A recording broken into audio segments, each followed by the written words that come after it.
wabarakatuh. Pahaba Syadara, jumpa lagi dalam Berita Aceh. Bersama saya, Sabrina Triva. Sejumlah berita menarik akan kami sajikan untuk Anda. Berikut 3 berita utama hari ini. Harga sejumlah kebutuhan pokok di pasar tradisional Simpang Pet Nagan Raya turun drastis.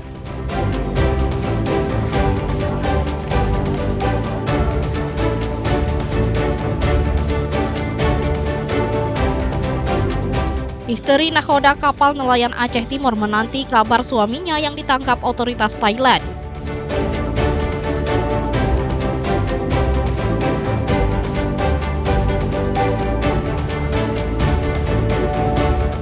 Sebuah warung bakso di Kota Langsa diserbu pelanggan lantaran bakso dan penyajiannya yang unik.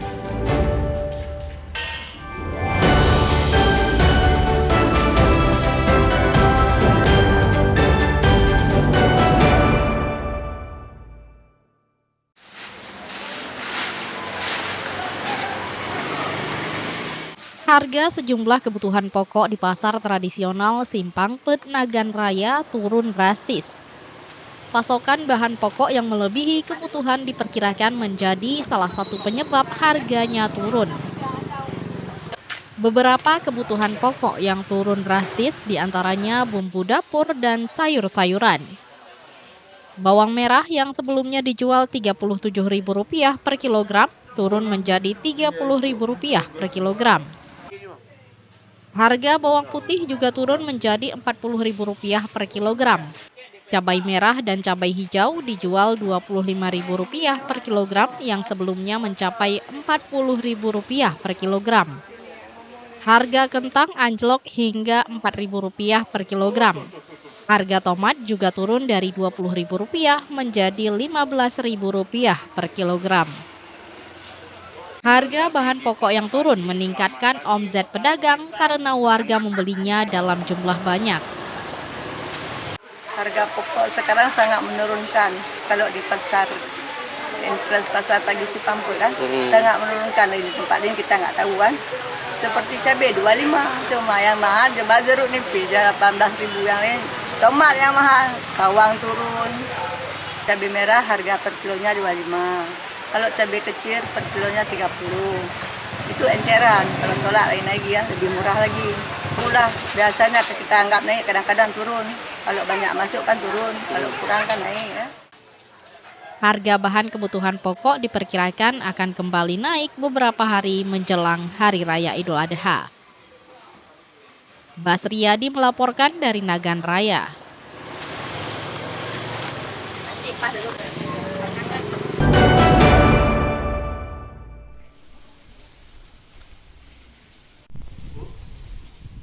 Para istri dan keluarga terus terisak menceritakan nelayan Aceh Timur yang ditangkap otoritas Thailand.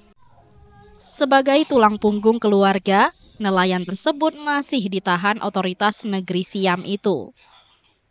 Seorang istri nakoda kapal KM Jasa Cahaya Ikhlas mengenang saat suaminya pamit pergi melaut pada 13 Mei 2025 lalu. Badrul Muna ditinggali bersama 2 anak kembarnya dengan harapan membawa pulang penghasilan. Namun takdir berkata lain. Kabar duka diterima lantaran Umar Johan ditangkap pihak keamanan Thailand. Sang istri, warga Dusun Cot Kulam, Desa Pasir Putih, Kecamatan Perelak, terus mencari bantuan untuk mengetahui kabar suaminya untuk segera dibebaskan. Malamnya ditelepon sama suami, bilang udah ditangkap, ada 2 kapal. Nama kapalnya KM Jasa Cahaya Ikhlas 1, satu lagi KM Refer, kalau nggak salah. Biasanya juga sering melaut sampai berapa lama itu? Biasanya kalau itu paling lama 10 malam. 10 malam? Iya, 10 malam. Berarti ini berangkat dari beliau berangkat di harinya ketahuan itu berapa hari? 7. Biasanya kalau misalnya melayar sampai 10 hari itu ada kabar juga? Ada. Semoga bisa cepat diurus dan bisa cepat pulang.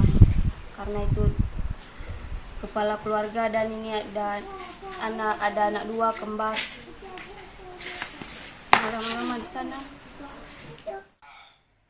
Umar Johan sempat menghubunginya setelah ditangkap oleh pihak kerajaan Thailand pada Senin malam. Namun mereka kehilangan kontak pada Selasa pagi 13 Mei 2025 silam. Umar Johan dan ke-17 nelayan Aceh Timur lainnya ditangkap otoritas Thailand pada tanggal 19 Mei 2025 lalu. Mereka ditangkap karena melewati perbatasan Indonesia-Thailand saat mencari ikan. Mai Munzir melaporkan dari Aceh Timur.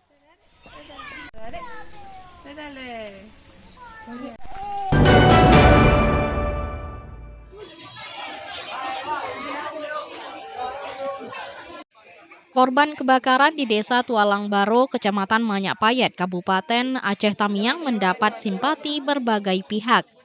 Kebakaran yang menyebabkan 6 nyawa melayang menyita perhatian publik. Jasad ke-6 korban kebakaran telah dikebumikan di pemakaman umum desa setempat. Sejumlah warga dan aparat ikut mengantar ke-6 jenazah korban kebakaran tragis itu ke pemakaman pada Minggu sore.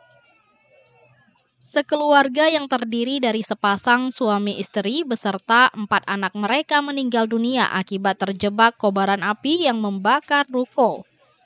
Peristiwa meninggalkan duka mendalam di kalangan warga dan keluarga korban. Pemerintah Kabupaten Aceh Tamiang mulai menyalurkan bantuan masa panik kepada ahli waris dan korban terdampak. Bantuan berupa logistik diantaranya sembako dan kebutuhan lainnya. Jadi hari ini kita turut berduka cita dari Pemkab Aceh Tamiang atas musibah yang telah terjadi di Kecamatan Manyak Payet ini dan telah menelan korban sampai 6 orang, dan Bupati atas nama pemerintah Kabupaten Aceh Tamiang turut merasa berduka cita atas musibah yang telah terjadi. Dan hari ini telah kita salurkan bantuan masa panik terhadap ahli waris berupa barang-barang seperti sembako, barang-barang sandang, kelengkapan sandang termasuk matras, tilam, terpal dan lain-lain. Itulah adalah bentuk kepedulian dari pemerintah Aceh Tamiang dalam menyikapi musibah yang terjadi. Sementara itu, kerugian material akibat kebakaran ini ditaksir mencapai ratusan juta rupiah. Kebakaran ini masih dalam penyelidikan polisi. Mai Munzir melaporkan dari Aceh Tamiang.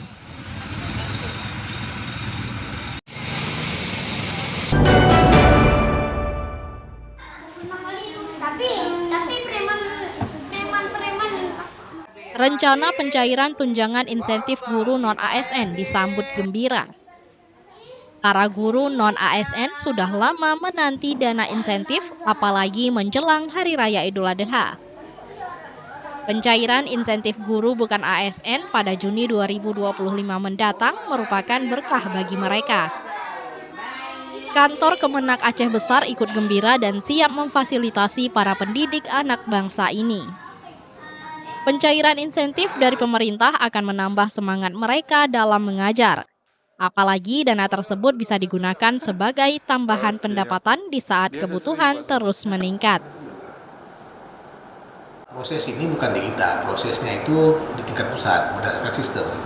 Ada namanya Simpatika, dasar data itu dapat diambil dan diberikan langsung ke rekening masing-masing. Kita tidak ikut tahu siapa yang akan dibayarkan. Yang pasti ada Aceh Besar, guru-guru ASN yang belum lulus sertifikasi, karena kan itu biarkan tuh orang guru-guru yang belum ada sertifikasinya. Yang pasti ini syukur sekali karena apa dibiarkan bulan ini.